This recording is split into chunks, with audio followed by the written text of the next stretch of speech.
Welcome you all in our lecture number 2 of structures of atom. ठीक है, तो previous lecture में हमने क्या देखा था, लेक्चर नंबर 1 में, जहां पे हमने डिस्कवरी पढ़ी थी। किसकी डिस्कवरी? किसकी डिस्कवरी? इलेक्ट्रॉन की डिस्कवरी। तो ठीक है भाई, तो आपको इलेक्ट्रॉन की जो डिस्कवरी है वो तो आपको कंप्लीटली समझ में ही आई होगी, है ना? Discovery of electrons. चल, तो हमने ये करके लेक्चर में ले लिया था डिस्कवरी ऑफ इलेक्ट्रॉन, जहां पे हमने किस एक्सपेरिमेंट से इसको कैरी आउट किया था? Which experiment is used for discovery of electron? Discharge tube. ठीक है, डिस्चार्ज ट्यूब, या उस एक्सपेरिमेंट को फर्दर नाम दे दिया था क्या? Cathode ray tube experiment. Very good बच्चों, एक्सपेरिमेंट। चल, और इस एक्सपेरिमेंट को किसने किया था? कौन साइंटिस्ट थे जिन्होंने इस एक्सपेरिमेंट को किया? जे थॉमसन थे। वेरी गुड, क्या थे? J Thomson. ये वो साइंटिस्ट थे जिन्होंने इस डिस्कवरी को अंजाम दिया था, है ना? इस डिस्कवरी को अंजाम दिया था। और उन्होंने जैसे ही ये डिस्कवरी की तो हमारे सामने कौन से पॉइंट्स रखे? पहला पॉइंट, चार्ज पर मास रेशियो रख दिया सर इन्होंने। चार्ज पर मास रेशियो इन्होंने रख दिया, है ना? मास रेशियो इन्होंने रख दिया। बताइए वैल्यू क्या थी? बताइए वैल्यू क्या थी? 1.735 इंटू 10⁻11 कूलम पर केजी लिखा है वहां पे, है ना?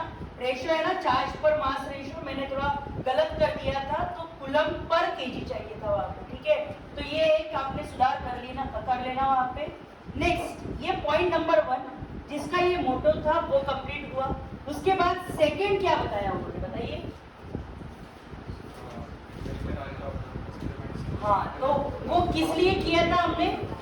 चार्ज ऑफ इलेक्ट्रॉन्स को फाइंड आउट करने के लिए हमने क्या लिया था sir? Millikan oil drop experiment किया था।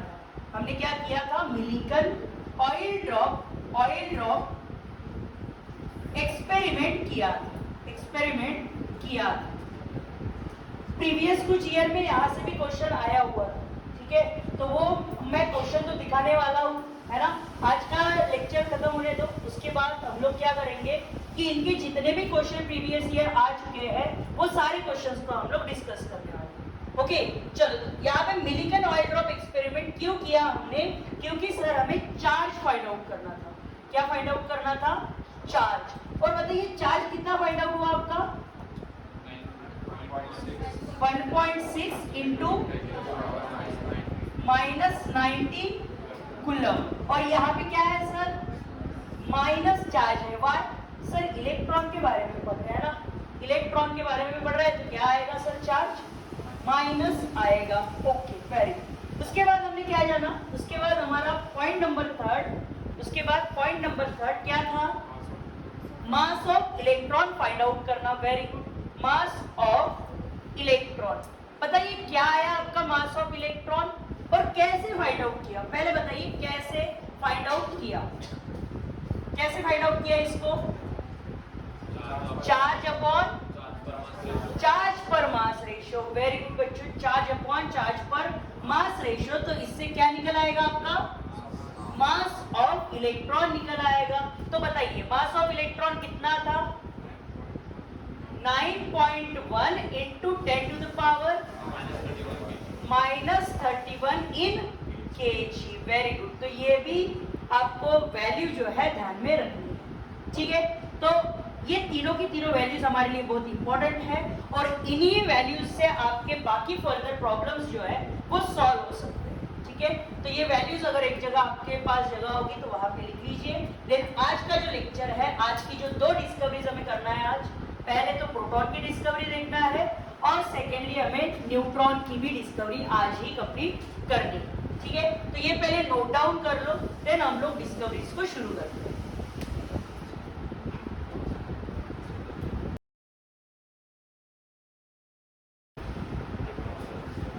हमारा टुडेज टारगेट रहेगा, टुडेज टारगेट हमें क्या करना है, आज हमें करना है, पहले तो समझना है डिस्कवरी ऑफ प्रोटॉन को, डिस्कवरी ऑफ प्रोटॉन को आज हमें कंप्लीट करना है। और साथ ही साथ हमें सेकेंड जो डिस्कवरी है, जो डिस्कवरी ऑफ न्यूट्रॉन होगी, है ना, न्यूट्रॉन होगी। तो आज का टारगेट हमारा ये दो डिस्कवरीज होगी। ओके, तो उसमें से पहली डिस्कवरीज को आइए डिस्कस करना शुरू करते हैं। तो पहला हेडिंग रहेगा आपका क्या, डिस्कवरी ऑफ प्रोटॉन। तो लिख दीजिए डिस्कवरी ऑफ प्रोटॉन, और यहाँ पे थोड़ा फोकस करिएगा, कंसेप्ट को समझिएगा, देन मैं जो पॉइंट यहाँ पे लिख के दूंगा वो आप नोट कर सकते हैं। पहली बात, आइए डिस्कवरी ऑफ प्रोटॉन लिख चुके होंगे आप। चलिए स्टार्ट करते हैं एक्सपेरिमेंट को समझना। तो एक्सपेरिमेंट का सेटअप कुछ जो कैथोड रे ट्यूब एक्सपेरिमेंट हमने लिया था उसी तरीके का, ठीक है। मतलब क्या कि हमने क्या लिया था, यहाँ पे ग्लास ट्यूब लिया था। ओके सर, ग्लास ट्यूब लिया था, ठीक है, ग्लास ट्यूब लिया था। और ये ग्लास ट्यूब किससे कनेक्टेड था, एक वैक्यूम पंप से कनेक्टेड था सर। ओके, यही पूरा सेटअप है। और यहाँ पे क्या किए थे सर, हमने दो इलेक्ट्रोड लगा दिए थे, और वो दोनों के दोनों इलेक्ट्रोड एक हाई पोटेंशियल बैटरी से कनेक्टेड थे। एक हाई पोटेंशियल बैटरी से क्या थे, वो कनेक्टेड थे। लगभग ये जो बैटरी थी कितना प्रोड्यूस कर रही थी, 10,000 वोल्ट। ठीक है, कितना पोटेंशियल प्रोड्यूस कर रही थी, 10,000 वोल्ट पोटेंशियल प्रोड्यूस कर रही थी। उसके बाद सर ये भी हमें पता है कि इसको हमने कैथोड नाम दे दिया था, इसको हमने एनोड नाम दे दिया था। यहाँ पे हम लोग लगा रहे हैं वैक्यूम पंप को, है ना, यहाँ पे हम लोग लगा रहे हैं वैक्यूम पंप को। मतलब ये कैसा रहेगा आपका निगेटिव, ये कैसा रहेगा आपका पॉजिटिव। तो कुछ इस तरीके से इन्होंने सेटअप बना दिया। बट यहाँ पे ट्विस्ट कहा था, तो ट्विस्ट इस चेंबर में था। चेंबर मतलब ये जो ग्लास सिलेंडर हमने लिया हुआ है, ट्विस्ट यहाँ पे था। सर ट्विस्ट कैसा, तो यहाँ पे जो प्रेशर था ना भाई, यहाँ पे जो प्रेशर था, याद कीजिए कल के लेक्चर में हमने क्या बताया था, यहाँ पे प्रेशर कितना था, वहां पे 10 टू पावर -3 था। बट यहाँ पे 10 टू पावर -1 mmHg होगा। मतलब क्या कि सर प्रेशर यहाँ पे कम कर चुके हैं। अगर प्रेशर यहाँ पे कम कर चुके हैं तो कुछ अमाउंट ऑफ गैसेस यहाँ पे प्रेजेंट रहेगी, है ना। कुछ अमाउंट ऑफ गैसेस जो है, गैसेस पार्टिकल जो है वो यहाँ पे प्रेजेंट रहने वाले हैं। तो मैं बना देता हूँ उनको गैसेस पार्टिकल को, है ना।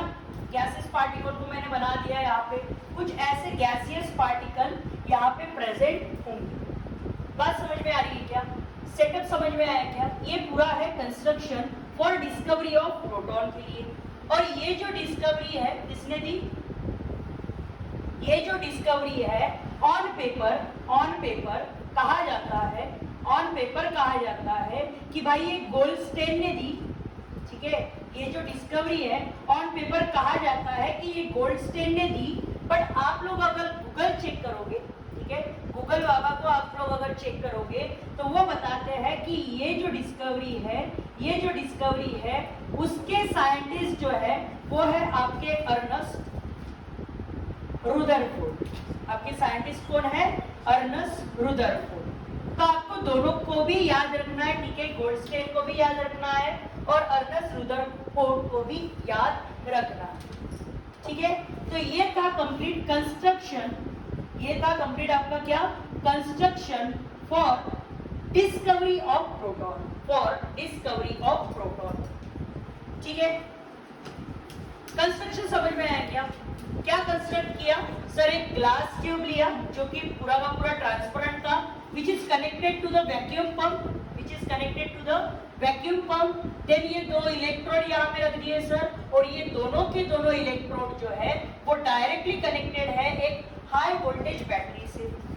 ये डायरेक्टली किससे कनेक्टेड है, हाई वोल्टेज बैटरी से सर। ये दोनों कनेक्टेड है हाई वोल्टेज बैटरी से ये दोनों के दोनों क्या है, कनेक्टेड है, कनेक्टेड है।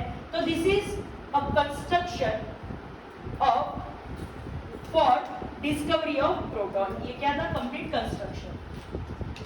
ठीक है, अगर आपको कंस्ट्रक्शन ध्यान में आया होगा तो आइए इसकी वर्किंग समझ लेते हैं कि सर ये वर्क कैसे करेगा और हमारा ये जो प्रोटॉन है ये डिस्कवर कैसे होगा, है ना। क्या देखना है हमें, सर वर्किंग देखना है कि ये पूरा एपरेटस, ये पूरा एक्सपेरिमेंट वर्क कैसे करेगा और हमारा जो ये प्रोटॉन है उसकी डिस्कवरी कैसे होगी। आइए उसके बारे में हम लोग समझते हैं। ठीक है, तो नेक्स्ट पॉइंट आपका क्या रहेगा, वर्किंग। नेक्स्ट पॉइंट आपका क्या रहेगा, वर्किंग, वर्किंग। ठीक है, आइए वर्किंग को समझते हैं, वर्किंग कैसा है। सेम चलिए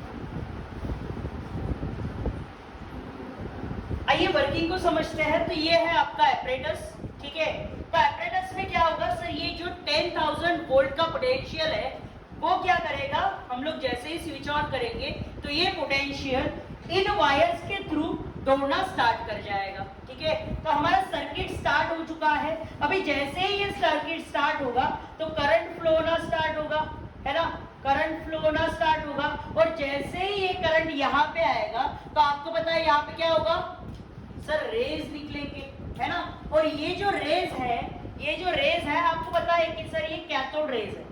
ओके, ये पता है आपको कि कैथोड रेज है। तो यहाँ से रेज निकलेंगे और वो जो रेज है, वो जो रेज है इन गैसियस पार्टिकल के साथ में, ठीक है फोकस करना, इन गैसियस पार्टिकल साथ में कोलाइड करेंगे। क्या करेंगे, कोलाइड करेंगे। और ये कोलाइड करने के बाद यहाँ पे थोड़ा देखिएगा, सपोज करिए ये दो इलेक्ट्रोड है जिनको मैंने हाई वोल्टेज बैटरी के साथ में कनेक्ट कर चुका हूँ। ठीक है, इनको मैं हाई वोल्टेज बैटरी के साथ में कनेक्ट कर चुका हूँ, ऐसे कुछ इस तरीके से। ओके, यहाँ पे कुछ आपके ऐसे बड़े बड़े से गैसियस पार्टिकल है ना, ऐसे आपके क्या है, ये गैसियस पार्टिकल है। थोड़ा गौर कीजिएगा, यहाँ पे पॉइंट बहुत इंपॉर्टेंट है। ठीक है, जैसे ही ये सर्किट शुरू हुआ, जैसे ही ये सर्किट शुरू हुआ, यहाँ से रेज निकलना शुरू हो गए, यहाँ से रेज निकलना शुरू हो गए। और वो जो रेज है इन गैसियस पार्टिकल के साथ में, इन गैसियस पार्टिकल के साथ में कोलाइड कर जा रहे थे। और जैसे ही ये कोलाइड कर जा रहे थे तो इन रेज में इतनी एनर्जी थी, इन रेज में इतनी एनर्जी थी कि इन पार्टिकल में से इलेक्ट्रॉन बाहर निकाल ले। इनमें इतनी एनर्जी थी कि यहाँ से इलेक्ट्रॉन को बाहर निकाल दे। और जैसे ही इलेक्ट्रॉन बाहर निकलेगा तो वो अपना निगेटिव चार्ज लेके बाहर निकलेगा। और जैसे ही वो निगेटिव चार्ज लेके बाहर निकलेगा तो इस स्पेसिस पे आने वाला चार्ज पॉजिटिव रहेगा, उस स्पेसिस पे आने वाला चार्ज पॉजिटिव। तो सभी के लिए ऐसा ही हो रहा था। और ये जो निगेटिव चार्ज है वो किसके तरफ जाएंगे सर, सर एनोड की तरफ, मतलब पॉजिटिव इलेक्ट्रोड जो है उसके तरफ जाएंगे। और ये जो पॉजिटिव स्पेसिस है वो किसकी तरफ जाएगी, कैथोड की तरफ जाएगी, यानी निगेटिव टर्मिनल की तरफ सर ट्रैवल करेगी। बात समझ में आई क्या, बताइए। ठीक है, क्या सिनेरियो था, समझ में आया। सिंपल सा सर, यहाँ पे दो इलेक्ट्रोड है जो कि हाई वोल्टेज बैटरी के साथ में कनेक्टेड है। वो जो इलेक्ट्रोड यहाँ से निकल रहे हैं उनके पास इतनी अमाउंट ऑफ एनर्जी है कि वो यहाँ से इलेक्ट्रॉन निकाल ले। तो सेम सभी में यही होगा कि इलेक्ट्रॉन यहाँ से निकाल ले तो इलेक्ट्रॉन क्या होंगे सर, इलेक्ट्रॉन फ्लो कर जाएंगे टुवर्ड्स एनोड, इलेक्ट्रॉन फ्लो कर जाएंगे towards anode and this positive charge will go towards cathode। और हमने क्या किया, जो एक्सपेरिमेंट पहले किया था उसमें हमने एनोड को परफोरेटेड किया था, मतलब एनोड में हमने होल किया था और वहां पे हमने एक स्क्रीन लगा दी थी।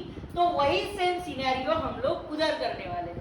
मतलब क्या कि परफोरेटेड कैथोड को बनाएंगे, मतलब कैथोड में कुछ होल करेंगे सर, कैथोड में कुछ होल करेंगे और इन होल से क्या होगा, ये जो चार्ज है ये ट्रैवल कर जाएगा और ये चार्ज जो है ये क्या करेगा, यहाँ पे जो स्क्रीन है उस पे जाके बम्बार्ड करेगा।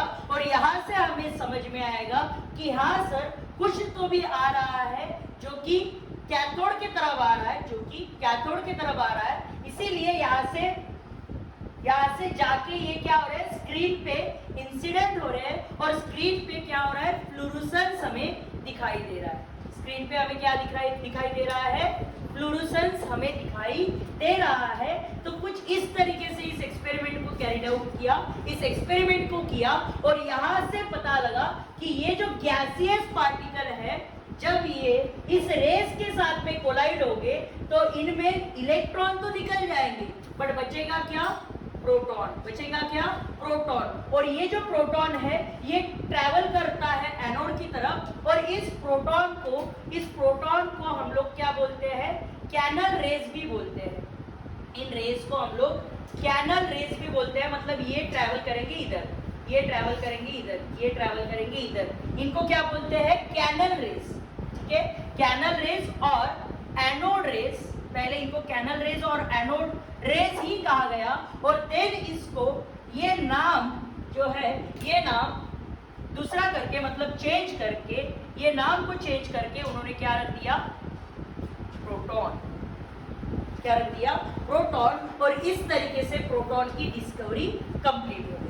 इस तरीके से प्रोटॉन की डिस्कवरी आपके सामने कंप्लीट हो गई। तो ये पूरा था सेटअप और ये था उसका वर्किंग, ये था उसका वर्किंग। चलो फटाफट से ये भी छाप लो।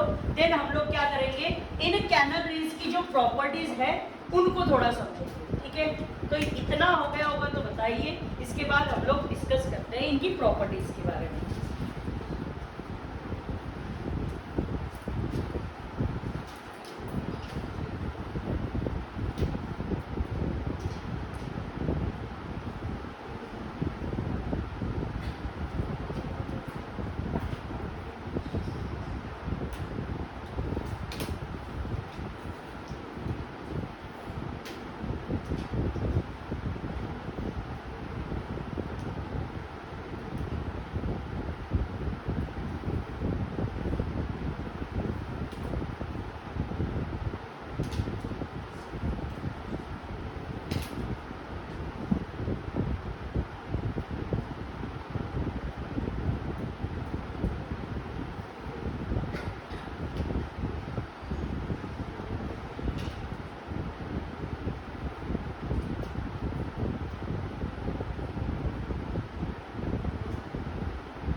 हो गया है, ठीक है। चलो वेरी गुड। तो हमने जब वो एक्सपेरिमेंट स्टडी किया था डिस्कवरी ऑफ इलेक्ट्रॉन का, तो उस एक्सपेरिमेंट में कैथोड से जो पार्टिकल निकल रहे थे, यानी कैथोड से जो रेज निकल रहे थे, हमने उनको क्या माना था कि सर वो निगेटिव रेज है। बट यहाँ पे वैसा सिनेरियो नहीं है, यहाँ से किसी इलेक्ट्रोड से रेज नहीं निकल रहे, यहाँ से गैसियस पार्टिकल जो है वो ट्रैवल कर रहे हैं और उनके ऊपर जब वो पॉजिटिव चार्ज डेवलप हो रहा है, एट दैट टाइम ये पॉजिटिव चार्ज कैथोड की तरफ ट्रैवल कर रहा है और कैथोड को अगर हम लोग परफोरेटेड कर दे तो हमको यहाँ पे जो स्क्रीन है वहाँ पे हमें फ्लोरोसेंस दिखेगा और इस तरीके से हमारी डिस्कवरी ऑफ प्रोटॉन कंप्लीट होती है। ओके, तो ये पूरा वर्किंग था इस एक्सपेरिमेंट का और मैंने ये पूरा आपको समझा के दे दिया है। ठीक है, तो आइए इसके बाद हम लोग पढ़ते हैं इनकी प्रॉपर्टीज के बारे में कि ये जो रेज आपने बताया सर कैनल रेज, ये किस तरीके की प्रॉपर्टीज बताते हैं। तो आइए स्टार्ट करते हैं प्रॉपर्टीज को समझना। ठीक है, यहाँ तक के हो चुका है सभी लोगों का? ओके, क्लियर है? चलिए तो हम लोग स्टडी करते हैं इनकी प्रॉपर्टीज।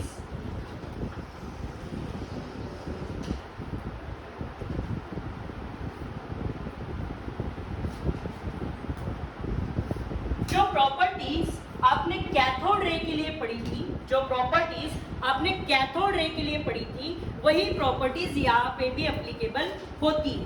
बट डिफरेंस ये है कि आपका ये जो सब्सटेंस है, जब आपने डिस्कवरी ऑफ प्रोटॉन की, इसमें गैसियस पार्टिकल अनिवार्य है। ठीक है, मतलब नेसेसरी है कि अगर आपको प्रोटॉन की डिस्कवरी करनी है तो।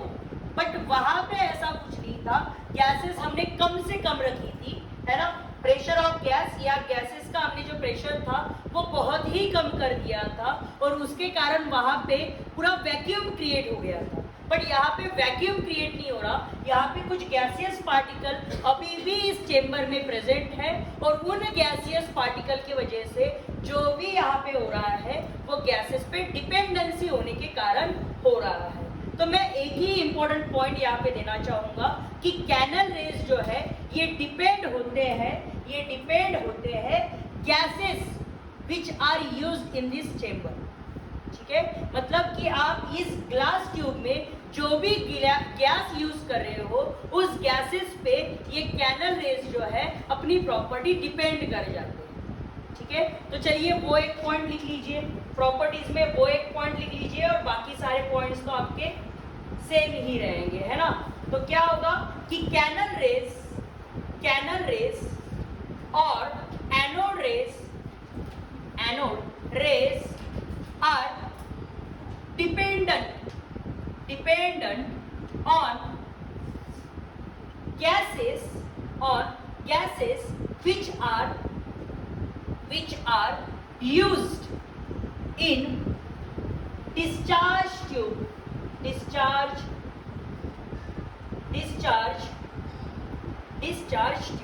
ठीक है, तो डिस्चार्ज ट्यूब में जो भी गैस यूज हो रही है उस गैस पे ये जो कैनल रेज है या एनोड रेज है ये डिपेंड करते हैं। अगर यहाँ पे आप गैस कुछ चेंज कर दोगे तो एट दैट टाइम आपका जो भी यहाँ पे रिजल्ट आएगा वो चेंज होके आएगा। वो कैसा आएगा?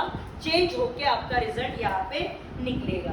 ओके, तो ये एक डिपेंडेंसी है और ये एक इम्पॉर्टेंट पॉइंट है, इसको आपको याद रखना बहुत इम्पोर्टेंट है।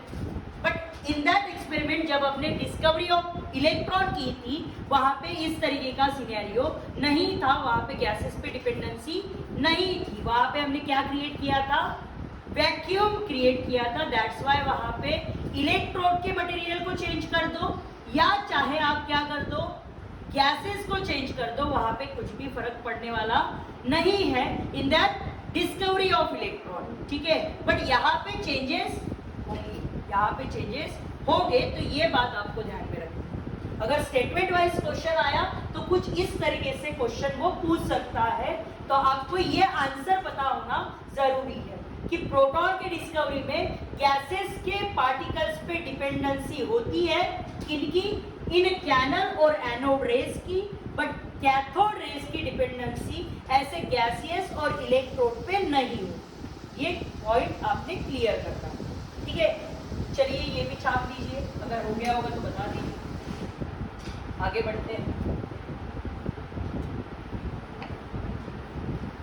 आगे बढ़ के अभी समझना क्या है सर, है ना। आगे बढ़ के अभी समझना क्या है। जैसे हमने डिस्कवरी ऑफ प्रोटॉन में देखा था कि E/m रेशो निकालना, मतलब चार्ज पर मास रेशो निकालना, मास निकालना और चार्ज निकालना, वो तीनों की तीनों चीजें हमें यहाँ पे भी करनी है। तो आइए देखिए, पहली बात तो हमें निकालना होगा चार्ज टू मास रेशो। और ये किसके लिए निकाल रहे हैं हम लोग? ये किसके लिए निकाल रहे हैं? किसके लिए निकाल रहे हैं? फॉर प्रोटॉन के लिए सर हम लोग निकाल रहे हैं। तो जो प्रीवियसली निकाला था वो किसके लिए था? फॉर इलेक्ट्रॉन के लिए था। चलिए लिखिए यहाँ पे फिर, तो चार्ज पर mass ratio for proton is, अरे भाई कितना आएगा? 9.57 इंटू 10⁻7 कूलम पर केजी। ये जो है ये क्या है? चार्ज टू मास रेशो है। किसके लिए? फॉर प्रोटॉन के लिए है सर, फॉर प्रोटॉन के लिए है सर। वेरी गुड, इतना लिख लीजिए। उसके बाद पॉइंट नंबर 2 आपका क्या रहेगा सर? चार्ज निकालना। और आपको तो पता है चार्ज कितना रहेगा, है ना, उतना ही रहेगा जितना इलेक्ट्रॉन पे चार्ज है सर। चलिए वो भी लिख दीजिए। Point number 2, charge on proton. Proton पे चार्ज कितना है सर? उतना ही रहेगा, बट प्लस रहेगा, है ना, बट प्लस रहेगा 10⁻⁻19 कूलम चलिए मुझे मास कौन फाइंड आउट करके बताएगा? Point number 3, mass of proton कौन फाइंड आउट करके बताएगा? कितना आएगा? 1.-27, very good. 1.66 into 10 to the power -27 kg, -27 kg। और इसको कैसे निकाला सर? ऐसे भी निकाल सकते हैं, चार्ज अपॉन चार्ज पर मास रेशियो, उससे भी आपका मास ऑफ प्रोटॉन निकल ही जाएगा।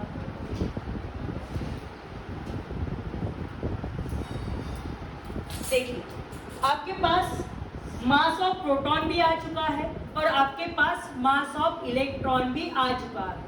तो कंपेयर करके मुझे बताइए कि एटम का जो मास होता है ना, मास ऑफ प्रोटॉन क्या है? आइए मैं वो भी लिख देता हूँ आपके लिए। ये जो था हमारा मास ऑफ प्रोटॉन था, और मास ऑफ इलेक्ट्रॉन क्या है सर?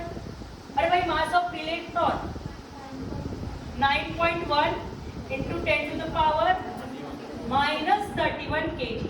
चलिए दोनों की दोनों कंपेयर करके बताइए किसका मास ज्यादा है? प्रोटॉन का मास ज्यादा है, मतलब एटम जो है वो किसके मास पे डिपेंड है? ठीक है, मतलब एटम का जो मास आ रहा है वो कहां से आ रहा है? प्रोटॉन से आ रहा है। कहां से आ रहा है? प्रोटॉन से आ रहा है। और मैं अगर बताऊं आपको कि ये रेशियो निकाल के मुझे आंसर बताओ, ये रेशियो निकाल के मुझे आंसर बताओ, तो आपका आंसर कुछ लगभग इतना आएगा, देख लीजिएगा। आपका आंसर जो है वो लगभग कुछ इतना आएगा,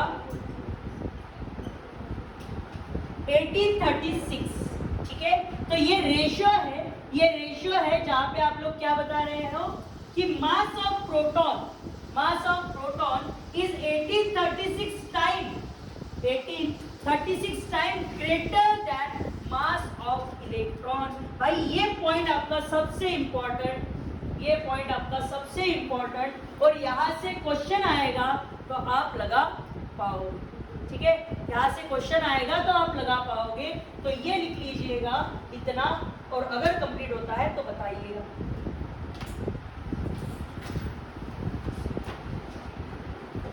सारे फॉर्मूलेज डिस्प्ले हो रहे हैं, सारे फॉर्मूलेज आपके डिस्प्ले हो रहे हैं, है ना? और आपको ये सभी फॉर्मूलेज इंपॉर्टेंट होंगे by NEET and JEE point of view. ये सभी फॉर्मूलेज इंपॉर्टेंट है, वैल्यूज इंपॉर्टेंट है, जहां से आपके क्वेश्चन 101% बनेंगे ही बनेंगे।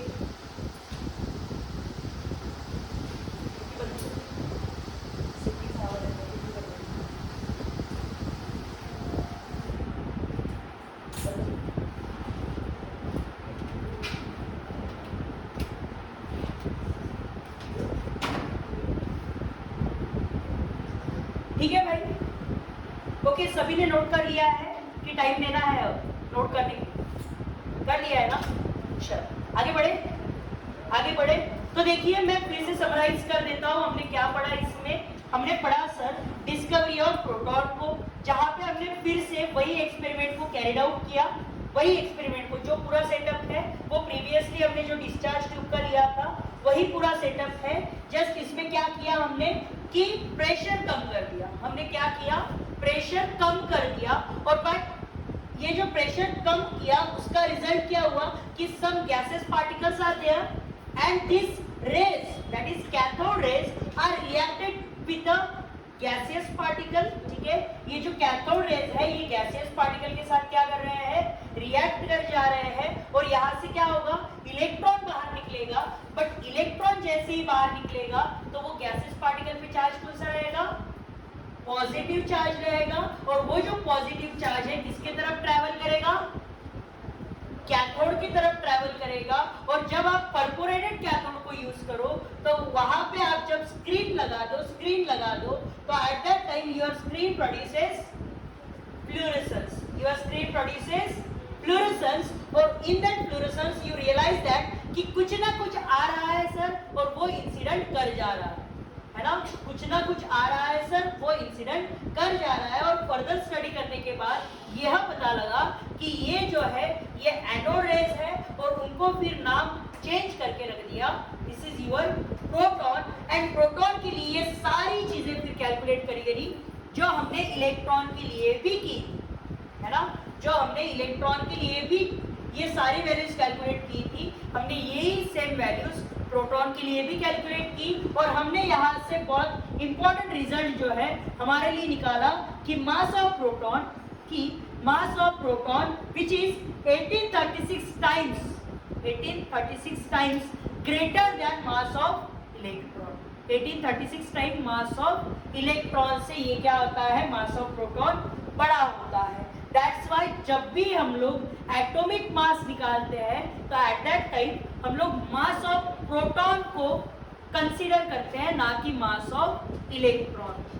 ठीक है, तो यहाँ से फिर साइंटिस्ट लोग दिमाग लड़ाना स्टार्ट कर दिया।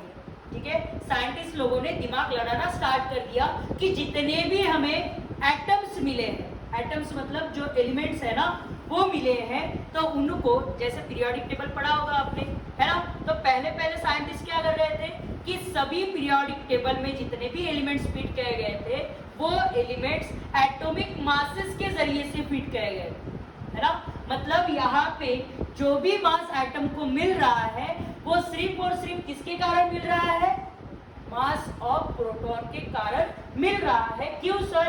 क्योंकि भाई यहाँ पे देखोगे मास ऑफ इलेक्ट्रॉन को वो तो -31 kg है और वो लगभग निग्लिजिबल ही होता है ना, निग्लिजिबल ही होता है। तो दैट्स वाई हम लोग उसको कंसीडर ना करते हुए हम लोग मास ऑफ प्रोटॉन को कंसीडर करते हैं। और जब भी हम एटॉमिक मासेस की बात करते हैं तो वहाँ पे मास ऑफ प्रोटॉन को देखा जाता है। ऐसे साइंटिस्ट के दिमाग में आ रहा था और वो सारी बातें वो बता रहे थे। बट फर्दर कुछ दिनों बाद यहाँ पे मासेस जो है, यहाँ पे मासेस जो है किसी भी एलिमेंट्स के वो उनके हिसाब से मैच नहीं हो रहे। ठीक है, तो उनके हिसाब से वो मैच नहीं हो रहे थे, तो यहाँ पे क्या आएगा, कुछ मिसकंसेप्ट आएंगे, है ना। तो उस मिसकंसेप्ट के कारण वो लोग एटम्स को अरेंज नहीं कर पा रहे थे, वो एटम्स को अरेंज नहीं कर पा रहे थे। बट कुछ ऐसे साइंटिस्ट थे जिन्होंने एटम को अरेंज कर दिया और उन्होंने अपना एटॉमिक मॉडल दे भी दिया। बट फाइनली जाके उनका एटॉमिक मॉडल जो है वो क्या होता है, वहाँ पे फेल हो जाता है। और एटॉमिक मॉडल फेल हो जाने के कारण फिर उनको और ज़्यादा डिस्कवरीज करनी पड़ी, जहाँ पे डिस्कवरी ऑफ न्यूट्रॉन भी इंक्लूडेड है। तो हमें पहले वो देख लेना है, देन हम लोग एटॉमिक मॉडल की तरफ चलेंगे। तो हमारा नेक्स्ट जो आज का कंसेप्ट है वो रहेगा डिस्कवरी ऑफ न्यूट्रॉन्स के बारे में। Discovery of neutron. एनर्जी खत्म हो गई? अरे भाई ये इतनी छोटी सी डिस्कवरी है, बस ये डिस्कवरी पढ़ लो, बस हो ही जाता है। ठीक है, देखिए डिस्कवरी थी क्या सर, है ना। पॉइंट यहाँ पे समझिए, डिस्कवरी कैसे हुई और क्यों। क्योंकि कोई भी डिस्कवरी होती है ना तो उसकी नीड होती है ना। कोई भी डिस्कवरी अगर होती है तो उसकी हमें नीड होती है, हमें गरज होती है, दैट्स वाई वो डिस्कवरी होती है। ठीक है, तो यहाँ पे भी इसकी डिस्कवरी करने का यही कारण था कि इसका कुछ महत्व था। ठीक है, इसका नीड हमें था, दैट्स वाई ये डिस्कवरी करी गई। ठीक है, पर सर डिस्कवरी करने के लिए उनको कुछ ठोस कारण भी तो होना चाहिए ना, तो वो कारण देता है, आइए यहाँ पे समझते हैं। अगर मैं कुछ एलिमेंट्स यहाँ पे लिखूं, सपोज करिए हाइड्रोजन, हेलियम, लिथियम और बेरिलियम को। ठीक है, मैंने इस एलिमेंट को लिख दिया और जब मैंने कंपेयर करना चाहा इनके एटॉमिक मासेस के साथ में, तो आपको कहा गया है कि जब भी आप एटम का मास देखोगे तो क्या देखोगे, मास ऑफ प्रोटॉन देखोगे, है ना। क्या देखोगे, मास ऑफ प्रोटॉन देखोगे। मतलब क्या कि सर इसके पास एक प्रोटॉन है तो इसका मास 1 है। हाँ सर, इसके केस में सही है। बट जब हमने देखा गया हीलियम को तो भाई यहाँ पे मास 2 ना होके यहाँ पे 4 चला गया।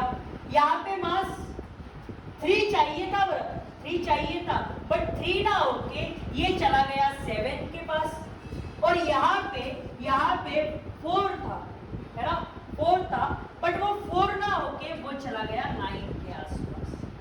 ठीक है, मतलब क्या हो रहा है कि सर यहाँ पे 1 + 0, मतलब यहाँ पे तो कुछ भी नहीं है, बट यहाँ पे 2 + 2 हो रहा है सर, यहाँ पे क्या हो रहा है 3 + 4 हो रहा है, और यहाँ पे क्या हो रहा है 4 + 5 हो रहा है। तो ये जो एक्स्ट्रा है, ये एक्स्ट्रा सर आ कहाँ से, है ना। साइंटिस्ट के दिमाग में क्या चल रहा था कि जितना मास ऑफ प्रोटॉन्स है, मतलब जितने नंबर ऑफ प्रोटॉन्स है उतना ही मास रहना चाहिए, बट जैसे ही देखा गया तो वो प्रूफ नहीं था, यहाँ पे कुछ एक्स्ट्रा मास था, यहाँ पे कुछ एक्स्ट्रा मास था, और वो जो एक्स्ट्रा मास है वो आ कहाँ से रहा है, ठीक है, वो आ कहाँ से रहा है। तो ये डिफिकल्टीज आ रही थी, तो ये डिफिकल्टीज को क्लियर करने के लिए हमारे सामने नए साइंटिस्ट आए जिनका नाम था जेम्स चैडविक। जिनका नाम क्या था, अरे भाई जेम्स चैडविक।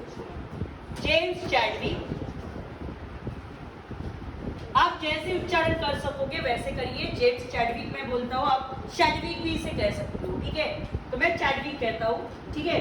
तो जेम्स चैडविक ये हमारे सामने आए और इन्होंने बताया इसका कारण। देखिए, कारण बताते समय इन्होंने एक एक्सपेरिमेंट को परफॉर्म किया, बस सिंपल सा एक्सपेरिमेंट है, छोटा सा, ठीक है। इन्होंने क्या लिया कि एक यहाँ पे अल्फा सोर्स लिया, अल्फा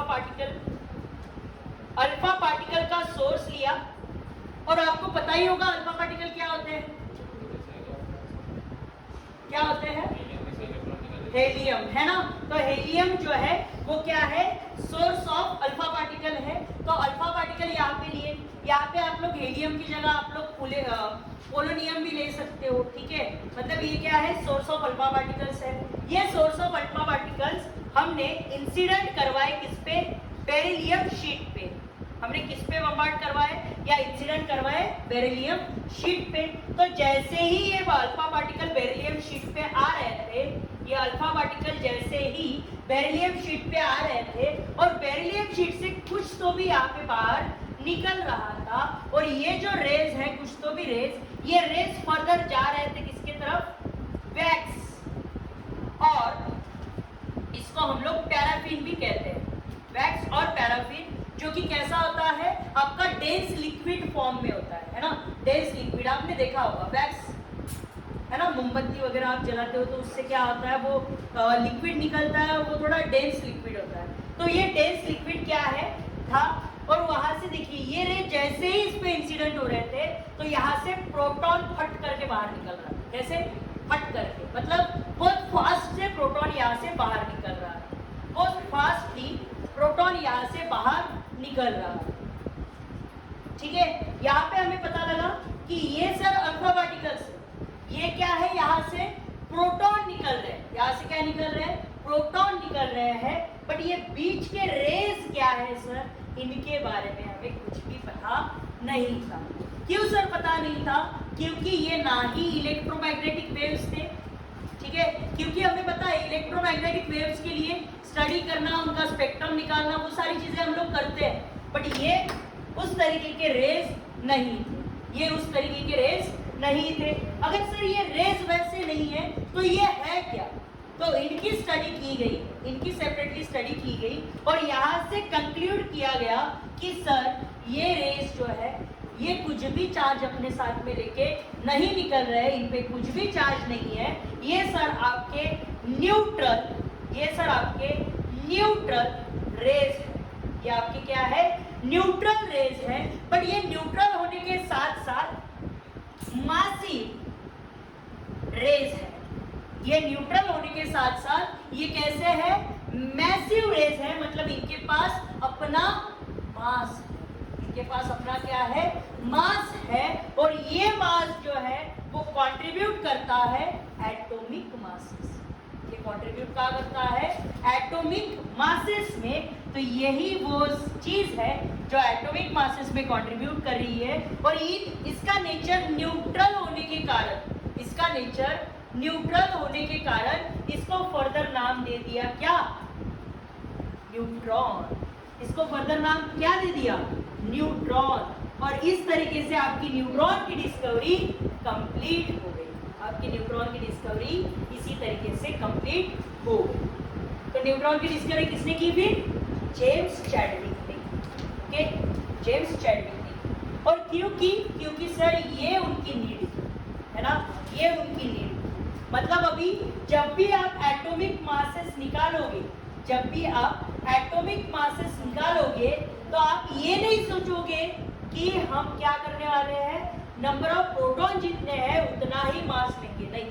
अभी हमारे पास न्यूट्रॉन भी आ चुका है, तो जब आप एटॉमिक मास निकालोगे तो number of proton plus number of neutron भी करोगे, नंबर ऑफ न्यूट्रॉन भी करोगे, और अब ये आपका कंप्लीट एटॉमिक मास जो है एटम का निकलता है। ठीक है, तो ये था आज का पूरा लेक्चर, जिस पे हमने डिस्कशन किया डिस्कवरी ऑफ प्रोटॉन के बारे में और डिस्कवरी ऑफ न्यूट्रॉन के बारे में। तो आज के लिए बस इतना ही रखते हैं, ठीक है। कल जब हम लोग मिलेंगे थर्ड लेक्चर में, जहाँ पे हम लोग बात करेंगे एटॉमिक मॉडल्स के बारे में, जहाँ पे हम लोग किसके बारे में बात करेंगे, एटॉमिक्स मॉडल के बारे में। तो ऐसे ही जुड़ते रहिए और एंजॉय करते रहिए हमारा lecture on structures of atom. तो आज के लिए बस इतना ही, बाय बाय।